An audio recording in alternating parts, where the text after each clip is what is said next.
Good afternoon, peoples. It is Thursday, August 27th. This is my sister Nancy's birthday, so shout out to her. Not that she would listen to this, but this is not her thing, but still, we know all minds are joined, so I'm shouting that out.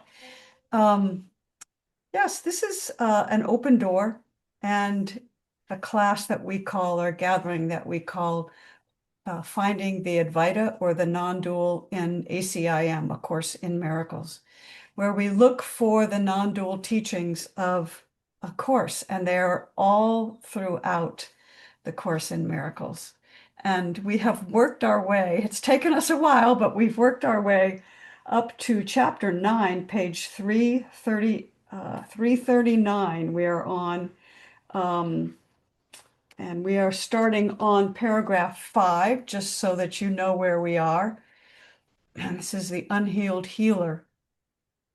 But before we begin, it has been a day for many of you, some a long day, some just beginning the day, like May. She was probably well into it because she was on one of our earlier calls. So let's take a moment and we talked a little bit this afternoon about silence. And so I wanted to just see if we could, sort of waiting for chatting a little bit to see, let people join us. So let's just take a moment and quiet ourselves down. And we don't do the quieting. We just say yes to the constant, ever-present invitation to quiet down. It's always there, always available, as Carol reminded us today. And Rupert Spira had a little piece on his blog today, and he said there are two kinds of quietness or silence. And one is silencing the mind, in which we try to just place attention on the thoughts that arise in the mind. And as we place attention and shine a light on them, they naturally begin to quiet down.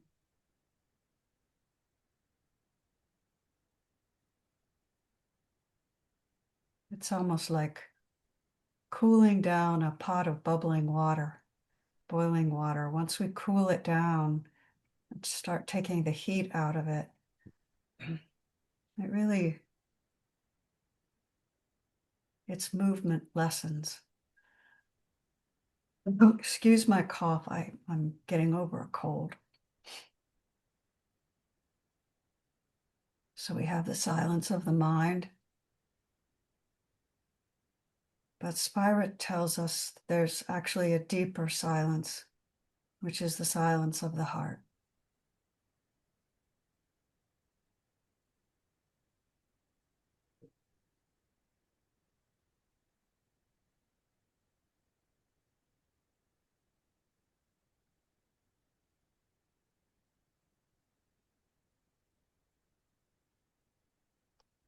We don't have to work to find the silence of the heart.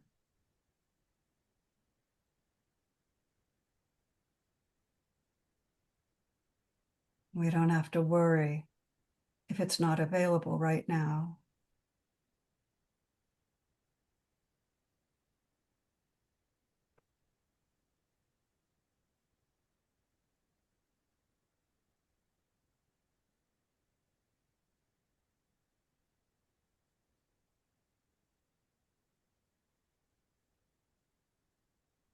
The silence of the heart is, I'm going to say, it's like the Great Mother.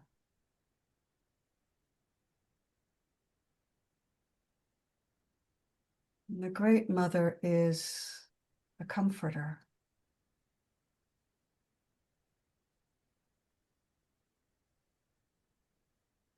The one who says, doesn't matter what your day has been or what you've done during the day.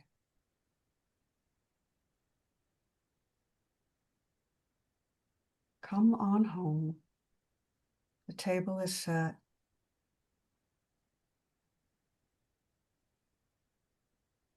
There's a warm bath waiting.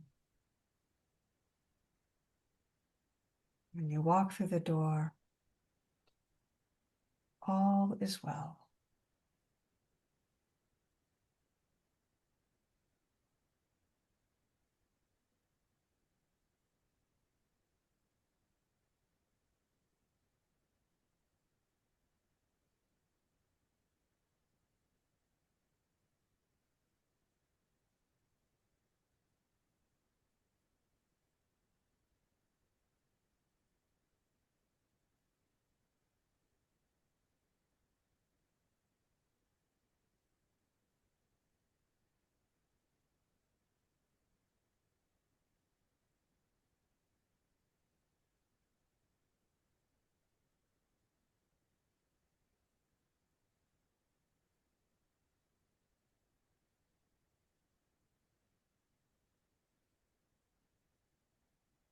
You know the silence of the heart because it is this welcoming.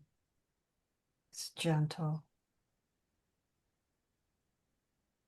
and yet it's also strong.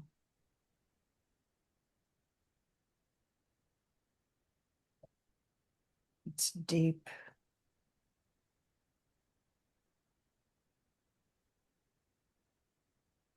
Doesn't ask for anything.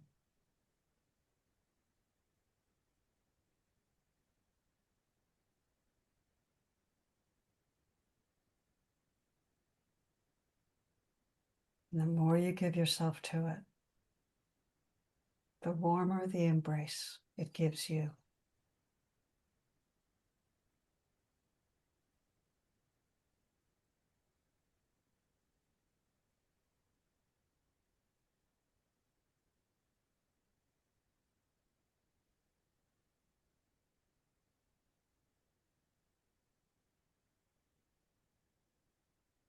I listened to a speaker today whose name I forget.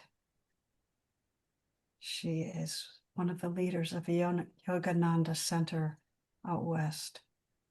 She calls Source the Great Mother. She told a story of being at summer camp when she was 7, and they had to make these pot holders out of rubber bands, and her little fingers couldn't do it. And parents' night came, and they were to show what they had made. She felt awful about what she had made. It wasn't as good as the other kids.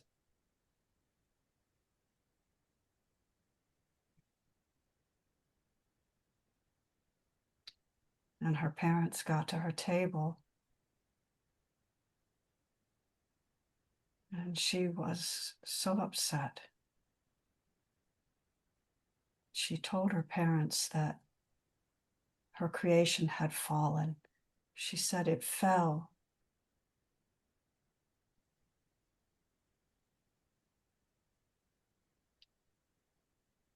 And her mother knew she was not really telling the truth, but she didn't care.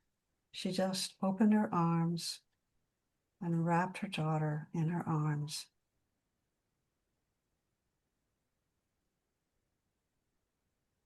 And said, "That's okay."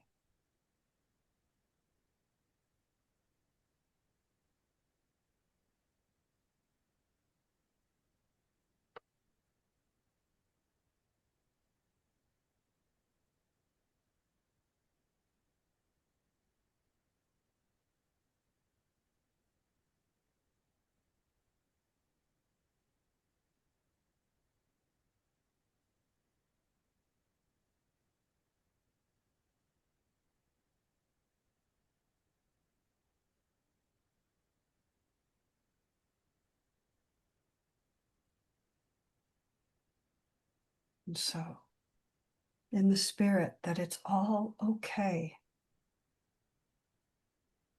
no matter what, the impulse comes together. And the quality of how we are together, how we talk, how we listen, this is our gift to the world.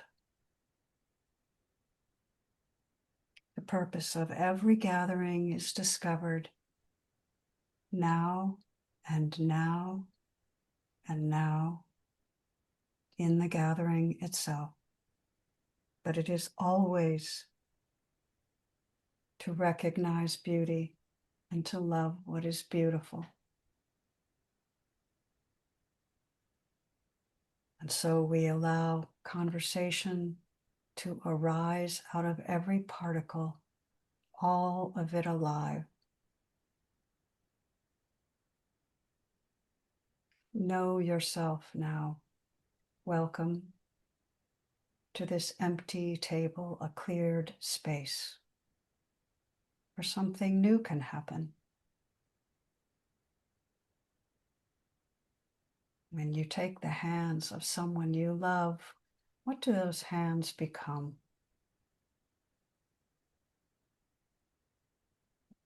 Let us take each other's hands across this space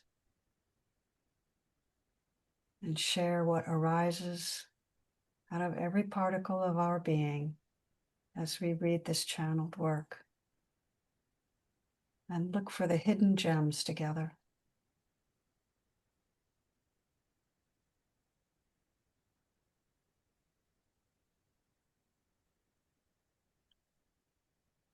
And so we begin.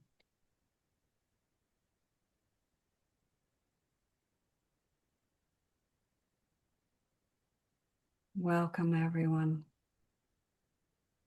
I want to say a few words just to bring us to where we are in the text. And in this section, the unhealed healer, it really seems to have been written as an instruction for Helen and Bill. Helen and Bill are psychotherapists, clinical psychotherapists at Columbia University, well known for its research and attached to a medical hospital. And they suffered, I'm sure, no thoughts that were not scientific or Freudian at that time. Freudian was in the heyday. That was the accepted mode of mental healing. So that's what this chapter seems to be, an instruction for them, how to practice psychotherapy. And it focuses on the pitfalls of trying to heal another when the ego of the healer is trying to do the healing. And that's really this whole section. And it reviews two traditional forms of healing to date. Those of the church, what it calls theology, and those of traditional Freudian psychology. And psychology is seen as a somewhat more advanced form of healing, but the fact that Freudian psychology rests on the ego and says the ego is real makes it incomplete. So while this section seems to be channeled for Helen and Bill, please consider that all of us are called to be healers at one time or another. Sometimes formally, sometimes when we least expect it. And so this information is really for a broader audience than psychotherapists. And last, even though it was channeled over 60 years ago, it will become evident as we do this reading that the need for this information remains as relevant today as it was then. And we will discover as we read why Alcoholics Anonymous works so well.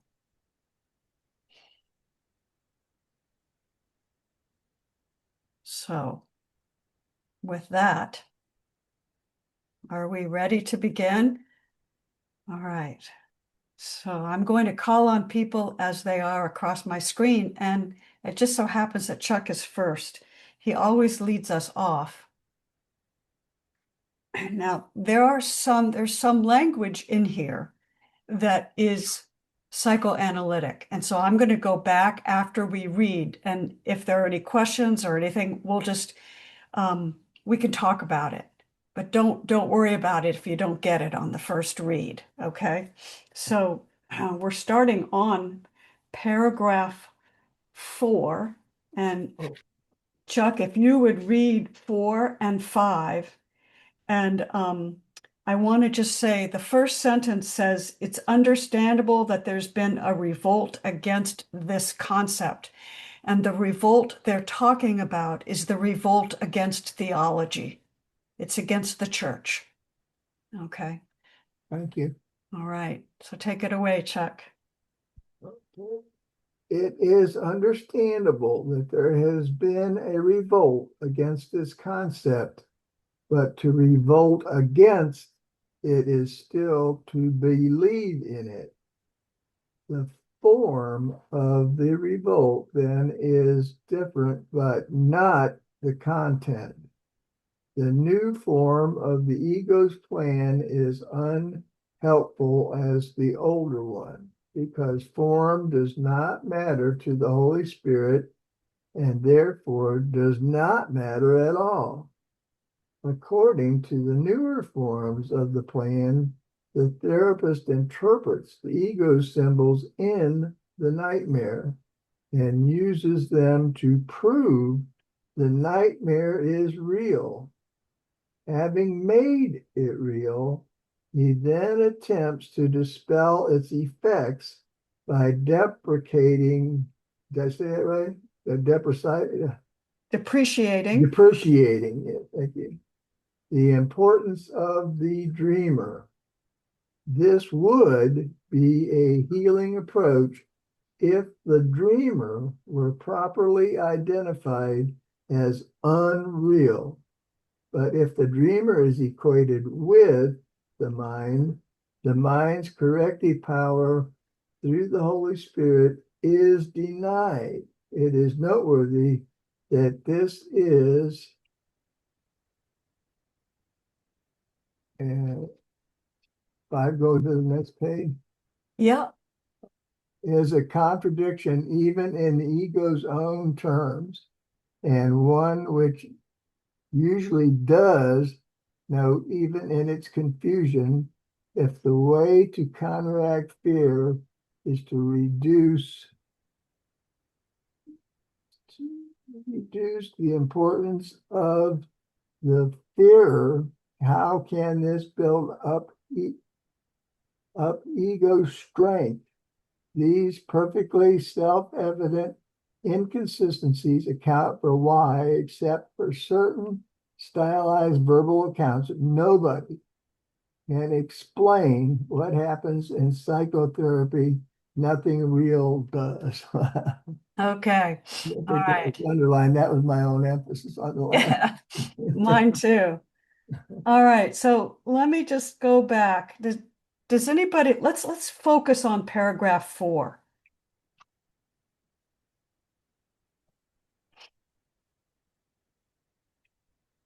So it's understandable that there's been a revolt against the theological definition of healing. Right? The Catholic, we know what those arguments are. The new form, which is psychotherapy, it's of the ego's plan, is as unhelpful as the older one because the form of it doesn't matter to the Holy Spirit. According to the newer term of the plan, the therapist interprets the ego's symbols in the nightmare and uses them to prove the nightmare is real. And having made it real, he then attempts to dispel its effects by depreciating the importance of the dreamer, trying to cure them. So look at note number 79. No, number 19 at the bottom of the page. This will help to explain this. And what that note says is the context here is the Freudian analyst's practice of searching a patient's fantasies and dreams for the truth about what a patient is. So the Freudian analyst looks for the dreams and interprets the ego symbols in the dream and uses them to prove that the patient's neuroses are real, and then tries to cure those neuroses, right?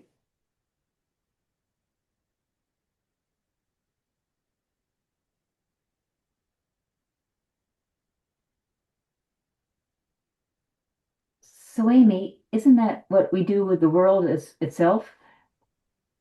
I mean, he's talking about a nightmare, but isn't also the world where, the illusionary, the world itself is, we use that to try to fix it. We try to fix the ego in the real world as well, quote, the supposedly real world as well. So Yes, the nightmare is symbolic of what we do in the dream of this world. Sort of thing. exactly. That's right. Because the next sentence in paragraph 2 says exactly what you just said. This would be a healing approach if the dreamer were properly identified as unreal. The dreamer's not real, and neither is the dream, right? But then it says, but if the dreamer, and I'm looking at sentence 2, is equated with the mind's corrective power through the Holy Spirit is denied.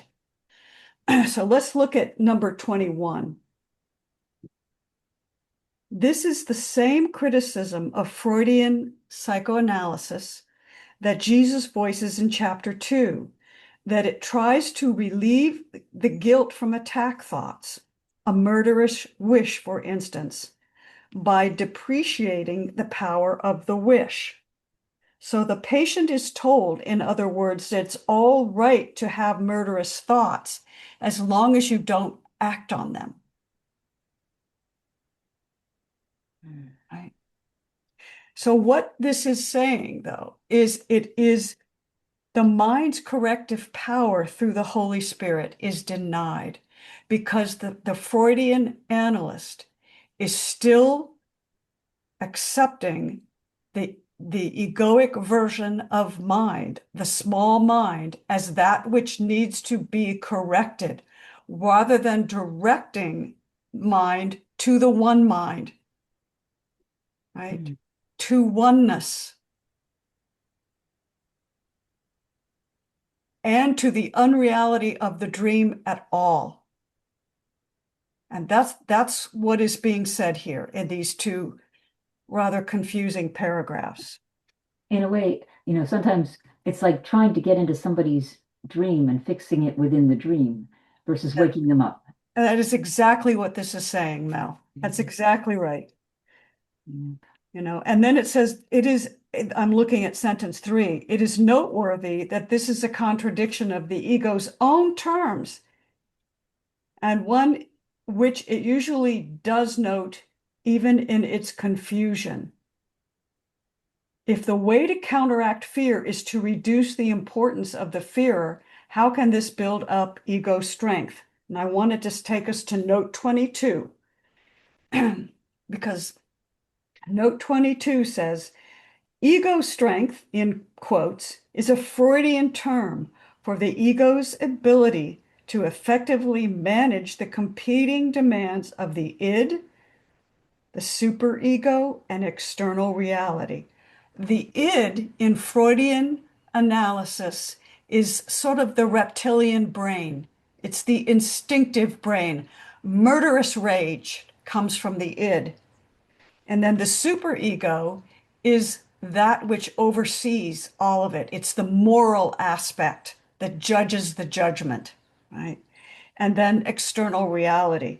So ego strength is a term for the ego's ability to effectively manage the competing demands of the id, which says murder that person in the other car, the superego, which says no, if you do that, you'll go to jail, and external reality that's happening.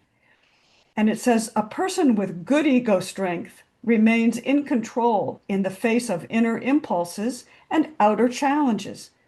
And Jesus's point is that this goal of ego strength is directly undermined by depreciating the importance of the mind.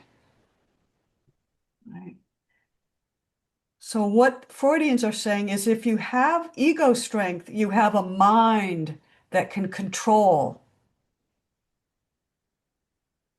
But what the channel is saying is the mind is important because it isn't your mind.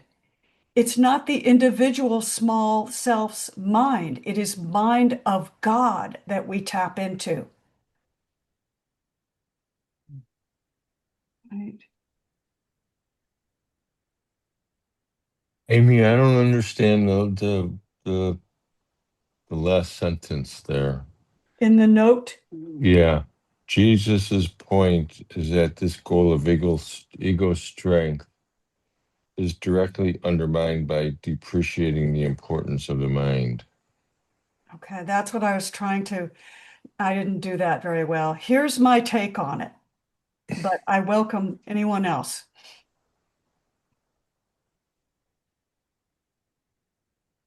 So Freudian analysis appreciates the importance of the mind, especially ego strength, as a way to control antisocial impulses. Remember the book Society and Its Discontents? That was a major, major publication that Freud, or I think it was Society and Its Discontents. It was about how Civilization and Its Discontents was the name of the book. And it was about how civilization has used the mind, which is composed of the id, the superego, and external reality. It has used the mind in order to allow society and civilization to occur. So we're not all beating each other up, stealing each other's food, murdering each other, raping each other, killing the children that we no longer want, all of those things. That's called civilization, right? It hasn't worked. It has not worked. No, it has not worked. Because it's still focusing on the mind of the individual.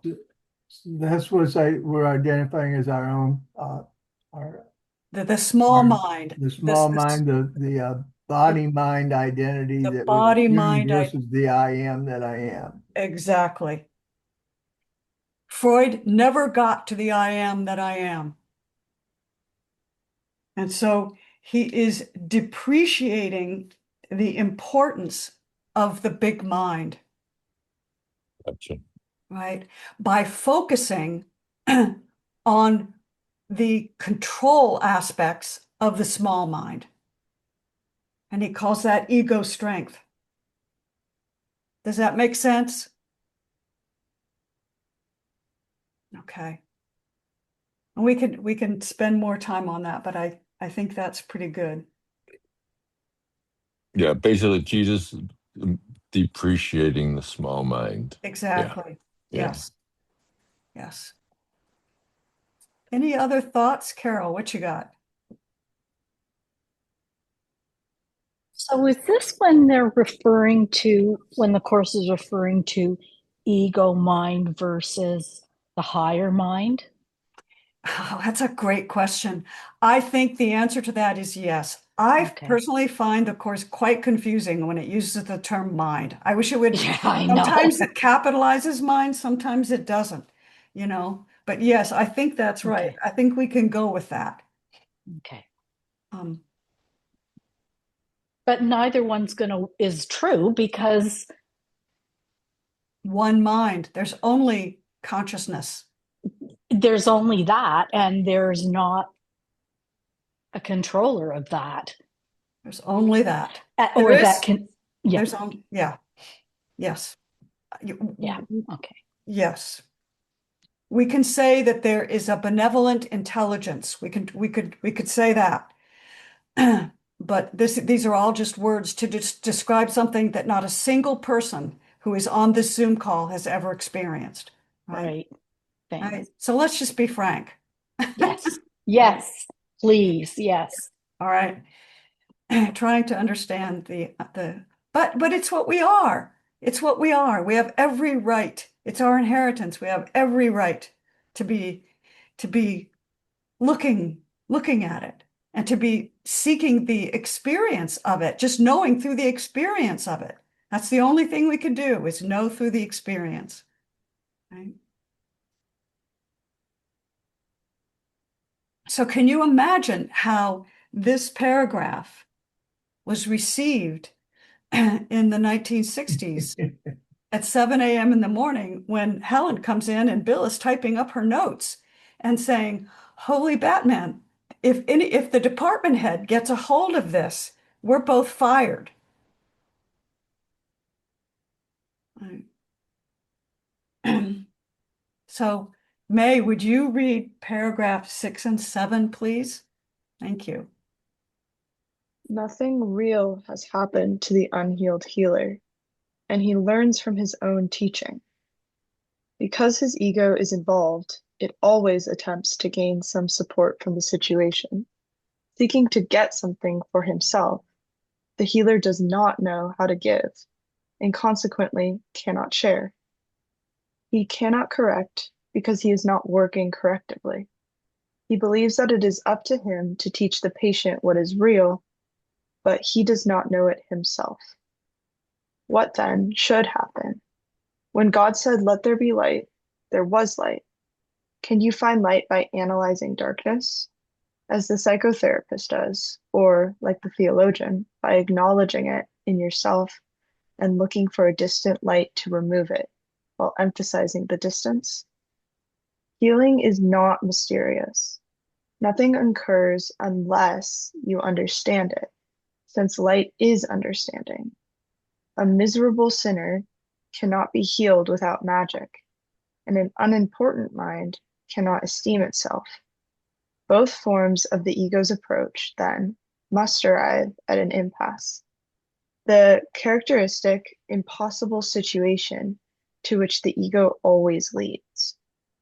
Thank you. Yeah, it's like That kind of- it butts heads with itself. It can't find itself. Can't find it. Yeah. So. And like concretizing what's unreal, because it's just a constant contradiction. Yeah. I mean, the whole idea of a healthy ego boundary. I mean, how many people have, I mean, I can't tell you how many social workers and psychotherapists have talked about healthy ego boundaries.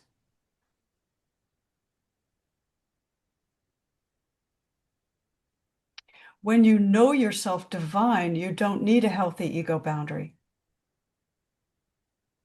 But you have to know yourself divine.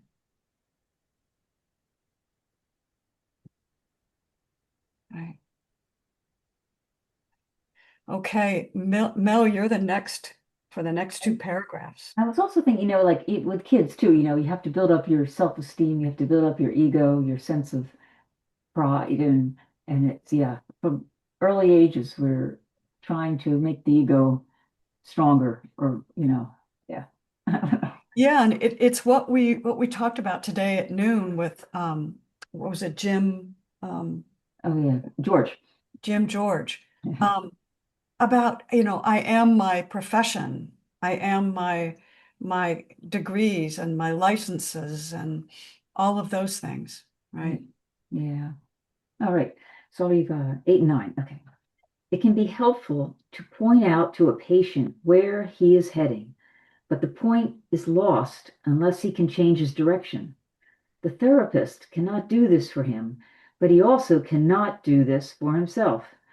The only meaningful contribution is to present an example of one whose direction has been changed for him and who no longer believes in nightmares of any kind. The light in his mind will therefore answer the questioner, who must decide with God that there is light because he sees it. And by his acknowledgement, the therapist knows it is there. I'm going to stop you there. That's really important. I want to look at note 24 before you go on. Mel, would you read note 24? Yeah. His refers to the questioner from the previous sentence, the patient. In other words, the patient's acknowledgement of the light in the therapist convinces the therapist that the light is really there. So it's a reversal.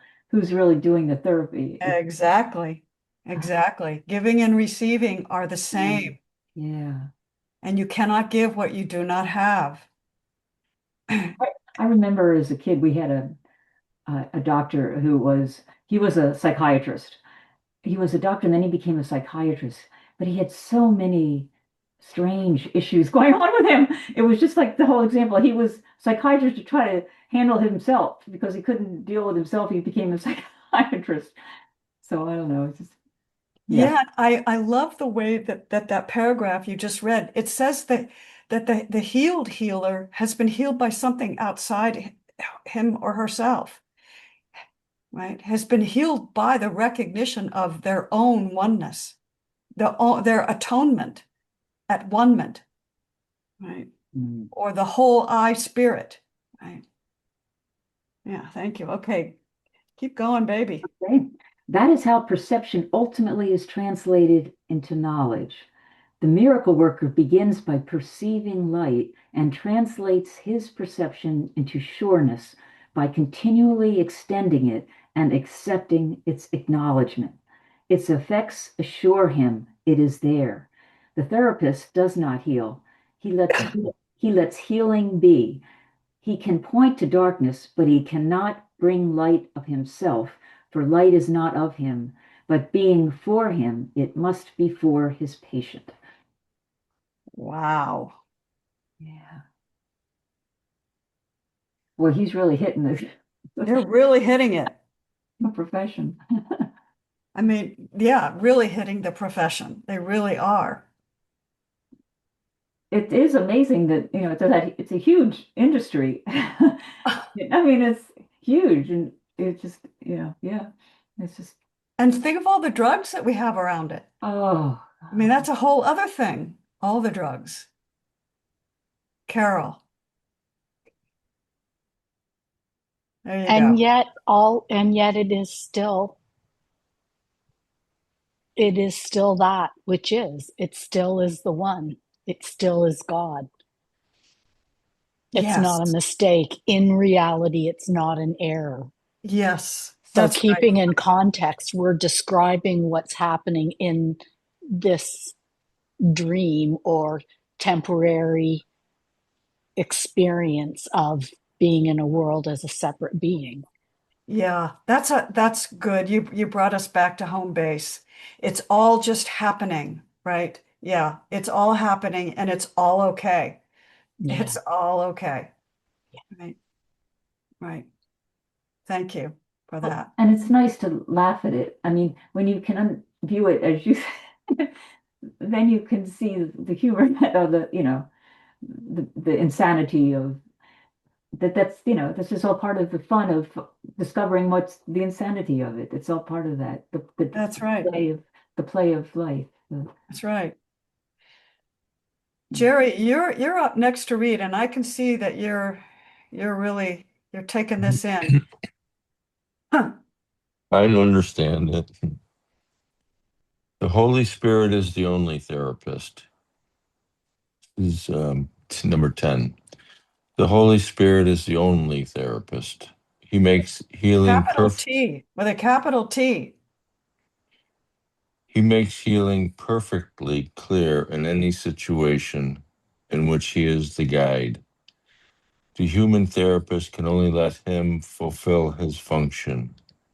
So him is a capitalized him. So the human therapist can only let him fulfill his function. He needs no help in this. He will tell you exactly what to do to help anyone he sends to you for help, and will speak to him through you if you do not interfere. Remember that you are choosing a guide for helping, and the wrong choice will not help. But remember also, the right one will.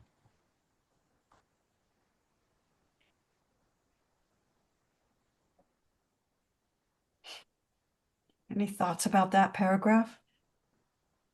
Yeah, Carol's got some thoughts. Jerry, do you have any thoughts? I guess. Well, I don't know. First of all, they're talking about psychotherapy versus are they talking about us in our everyday walk, as we share, as we converse, love, interact with the other, whatever. So, but really, what it's saying here is it doesn't matter which one. It's talking about whether it's a professional therapist or us on the street. It's basically saying that, or what I get out of it anyway, is that the really, I don't know, the main way to heal another is first by healing self, but by bringing spirit, by bringing light into it more than the mind, I guess.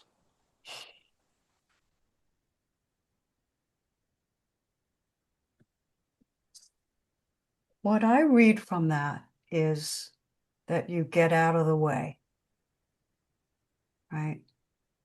That the ego gets out of the way. And so the human therapist can only let the Holy Spirit fulfill his function, right? And don't interfere. So what do we do, Jerry?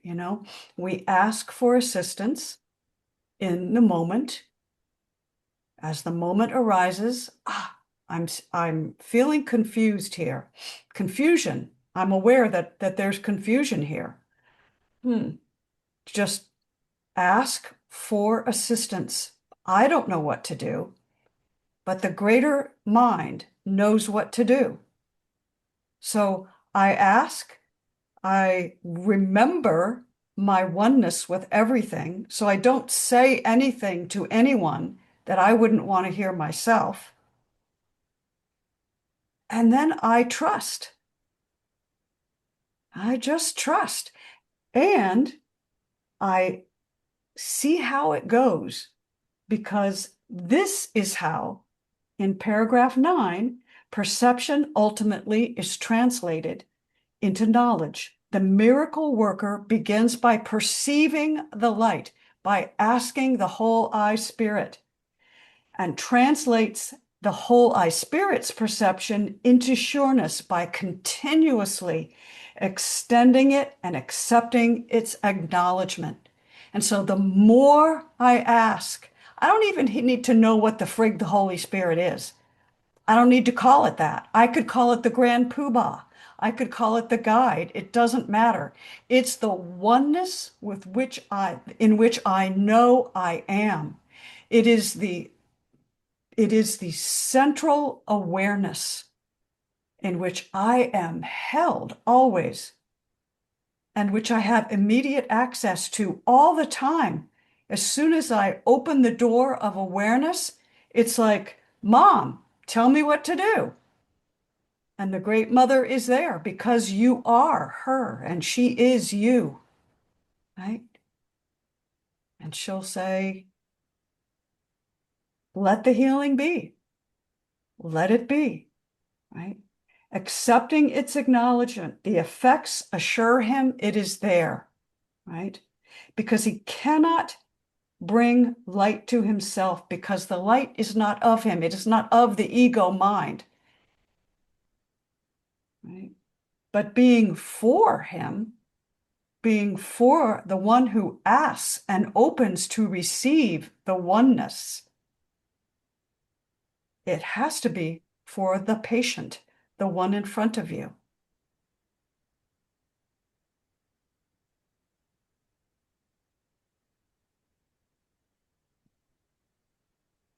Like an example of that, Cindy was talking about the Bill Wilson story of AA. And when Bill Wilson, when he's first trying to get sober, he's going to look for somebody he can help to get out of himself.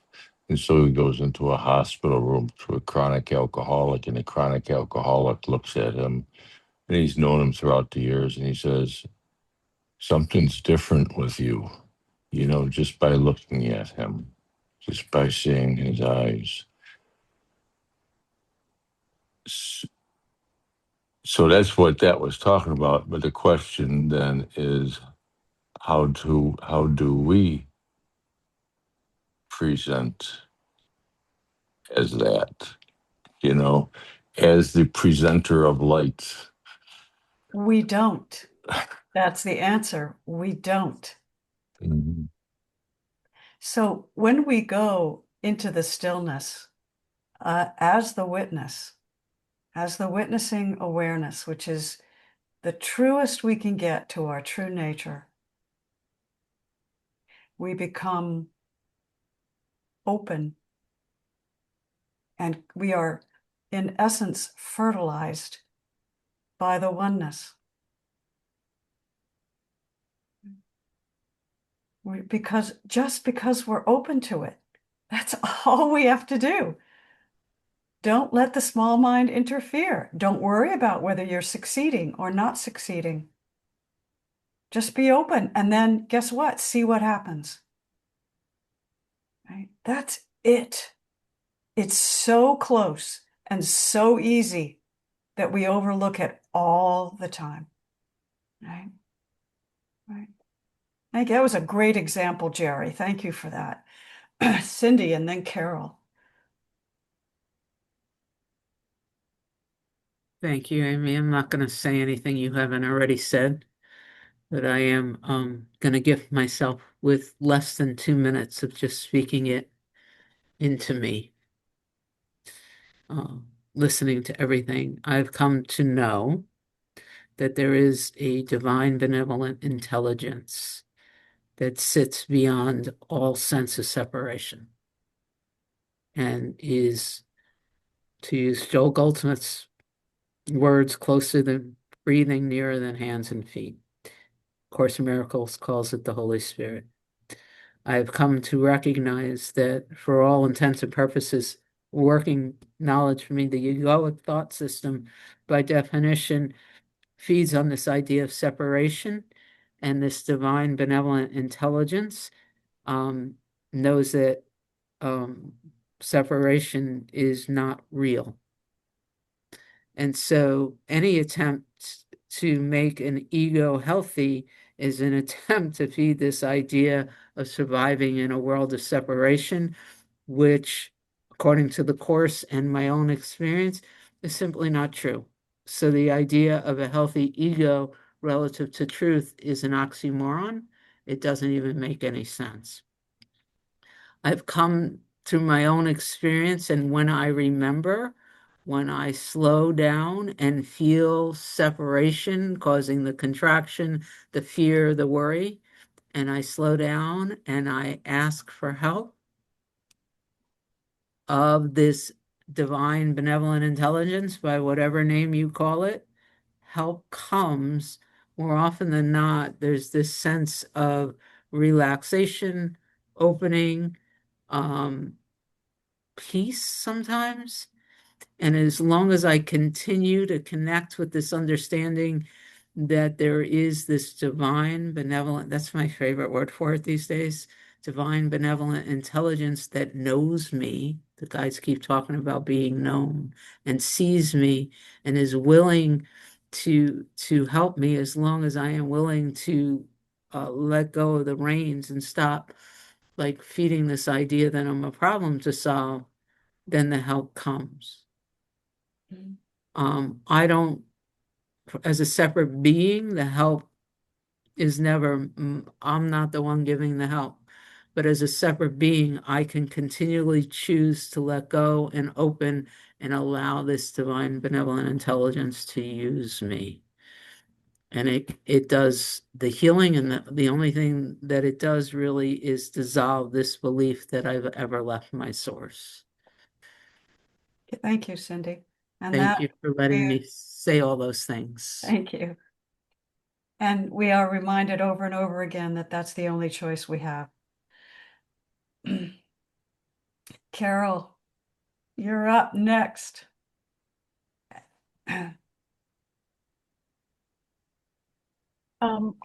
Yeah, and this has always been the case. What has Every always been? well, it's not like all of the sudden awareness recognizes, oh, I'm talking in non-duality terms, I guess. Oh, I just needed to recognize what I was, and I would have acted better or differently. Everything has been exactly what needs to be. And I think the happy dream is just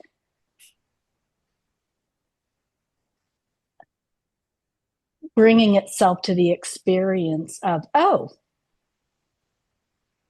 I guess maybe all is not lost. Things aren't really that bad.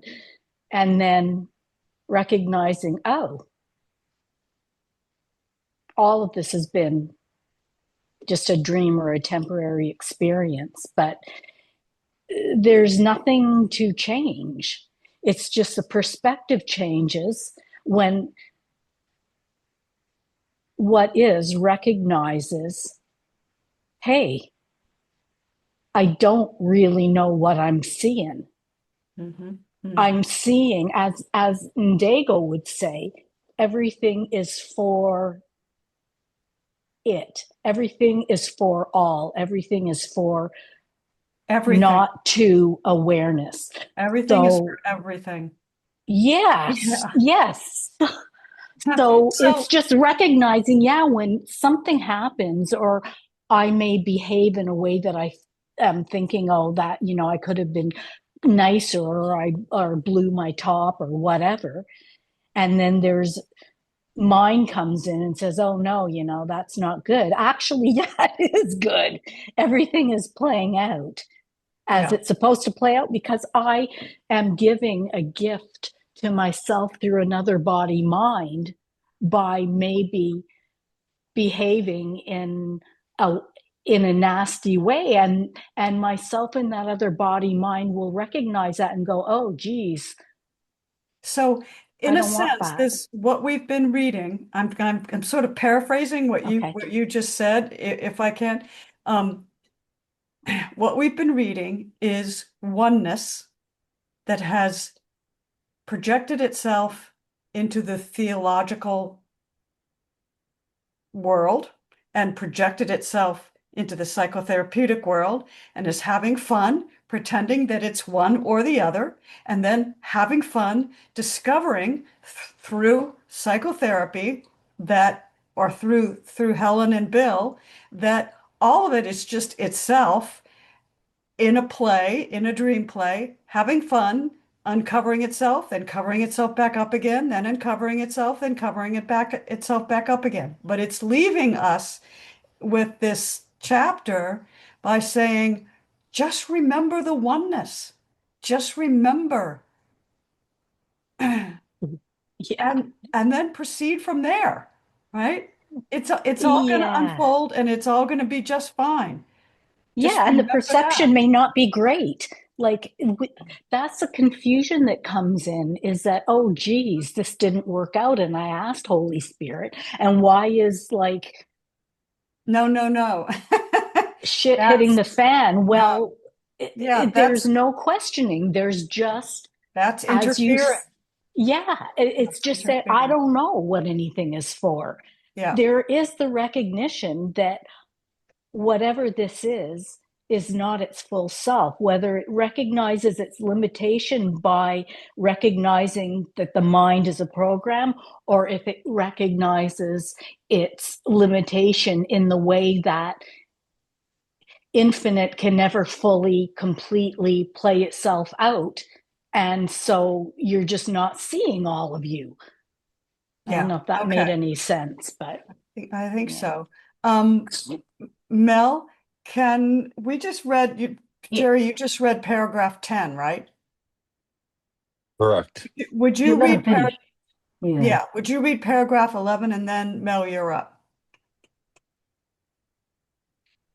Trust him, for help is his function, and he is of God. And as you awaken the other minds to God through him and not yourself, you will understand that you are not obeying the laws of this world, but that the laws you are obeying work. The good is what works. The good is what works is a sound, though insufficient statement. Only the good can work. Nothing else works at all. Hmm. Hmm. Thank you, Jerry. Mel, Did you want to finish it? Go ahead and finish. do you want to, let's see, what do we got? Yeah, Jerry, please. I didn't realize we're on the last paragraph. This course is a guide to behavior. Being a very direct and in a very simple learning situation, it literally provides the guide who tells you what to do. If you do it, you will see that it works. Its results are more convincing than its words. They will convince you that the words are true. By following the right guide, you will learn the simplest of all lessons. By their fruits ye shall know them, and they shall know themselves. Oh boy, is that a good one. Thank you. Mel, Oh, well, we've God. been, I was, where's Carol? Oh, yeah. We've been reading, The Perfume of Silence, and Francis Lucille, always talks about everything is the playfulness of God. I think that's what kind of you were pointing to. But I was also remembering Jenny Beal. I remember how she always used to talk about patterns. Everything is happening in patterns, coming, um, the same recurring patterns of in nature, of course, you see it as fractals and all around us, but also in patterns of how discovery and then losing and then discovering and refinding and forgetting and remembering and forgetting. It's kind of that movement of patterns. And I also noticed that each of these chapters, have you noticed there's like a pattern to them? They begin by exposing what's unreal and all the confusing nature of the ego. And then if you get just to the last two or three paragraphs, it just whams, it sums up what's true. So if you Exactly. read the last paragraphs or two, it can really, elucidates everything that you were trying to figure out before. So I just Yeah, wanted to say, it does that, it has that with each chapter, it kind of has that same sort of pattern throughout the. I love that. It's so true. And we listen to the guides, and the guides, Paul Selig says the guides never contradicted themselves. And the same is true here. It's the same voice speaking through. Mhm. It's the same divine intelligence that is reaching through the egoic mind and just landing in the empty space of the receiver that is just open and willing. Right? And that's what's going on, which is why we value silence so much, because that silence creates the open, empty space, right? And that's our true nature. So, boy, so I just think this must have been such a gas for Helen and Bill. Jerry, what were you going to say? I was going to say the lesson 12, this course is a guide to behavior. So I guess the questioners, Helen maybe wrote it for psychotherapists and mental health folks, and the Holy Spirit wrote it for all of us Yes, as healers, correct? yes, Okay. yes. It's written for all of us. That's right. And what is the behavior? A guide to the behavior. What do we think that behavior is? Our own. It's just step aside, ask for help from the benevolent universe, and then have your experience, right? have your experience, but step aside, ask. Ask is like the key. The asking, as Kyle C says, that's the first step of just taking the small self and putting it over here. And then be discerning. Use your mind, your big M mind, to, after you ask, have your experience and use the mind God gave you, which is my dad used to say to me. Will you use the mind God gave you? See what happens. Does it work or does it not work? Over and over again. Be persistent in that. That's your devotion. Right? I love us. Next week, we're going to read The Witness to Your Reality. All right, see what happens there. Anybody have any closing words before I read our closing invocation? Any thoughts? May, you've been quiet. Regis, you've been quiet. Do you want to tell us you love us? I love us. Okay. We'll take that, May. Thank you, Regis. All right. Thank you for that. I really appreciate that. It's good. All right. So thank you for being here. Yes, thank you, Cindy, at an open door. And so come, whoever you are, wanderer, fire worshiper, lover of leaving. This is not a caravan of despair. It doesn't matter that you've broken your vows 1,000 times. Still come, and yet again. So see you same time next week for The Witness to Your Reality, and we'll see anyone that wants to join us tomorrow at 10 to read from Divine Union, which is the guides. And Jerry, if you want a copy of this and you don't have one, we can get you one. Yeah, it's really good. Okay, peeps.